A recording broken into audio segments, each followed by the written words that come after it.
Okay na. Gawin na lang 10,000. Pero kahon. Maraming salamat. At happy birthday to me.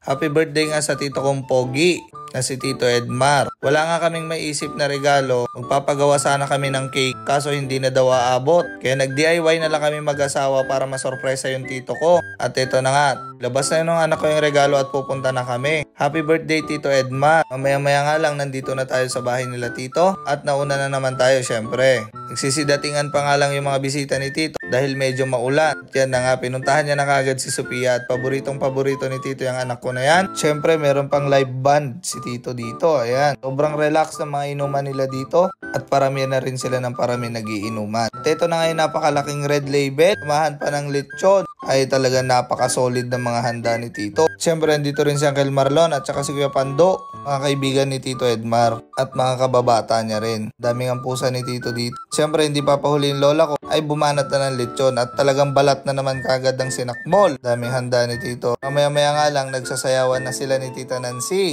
at sobrang saya ng tito ko. Napakasarap nga nilang tignan at napakasaya. At walang kaalam-alam yung tito ko, may pasabog tayong regalo sa kanya mamaya. At ito na nga at kinuha na natin para isorpresa naman yung tito ko. Ako ang panganay ng tito ko talaga. Sobrang spoiled ako sa tito ko na yan. Bata pa lang ako talaga. Lagi na akong kinukuha ng tito ko na yan. Kaya itong simpleng regalo ay sana mapasaya natin siya. Alam kong marami ng pera yung tito ko kaya paparamihin pa natin at bibigyan pa natin siya ng blessing dahil birthday niya naman. At papapiliin natin siya dito ng pera o kahon.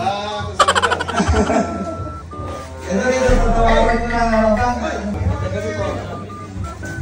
Itong box mo dito ang regalo.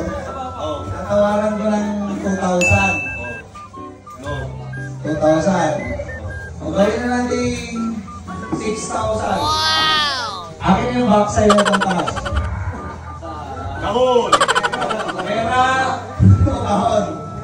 6,000. Kahon! Gawin na natin 8,000.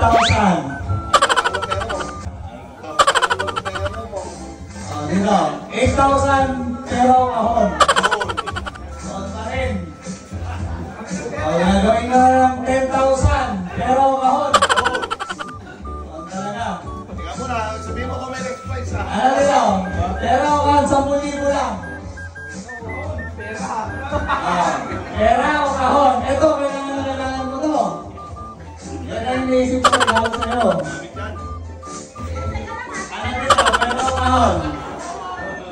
Ano dito?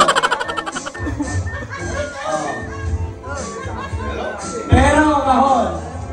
10,000. Hindi pwede. Kung ayaw mo dito, last tawad ko na yung buwan.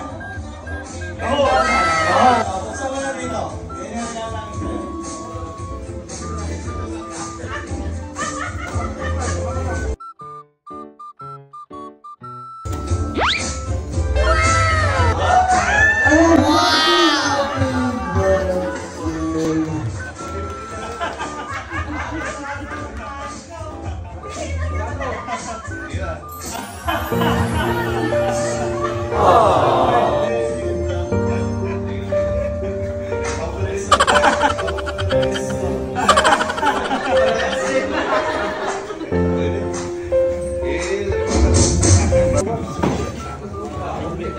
Bagong lahat, gusto ko magpasalamat sa mga taong dumating dito sa lahat ng mga mahal ko sa buhay dito at mga kaibigan, mga kasama sa trabaho, mga retired police, mga kasamahan sa mga malalayong lugar.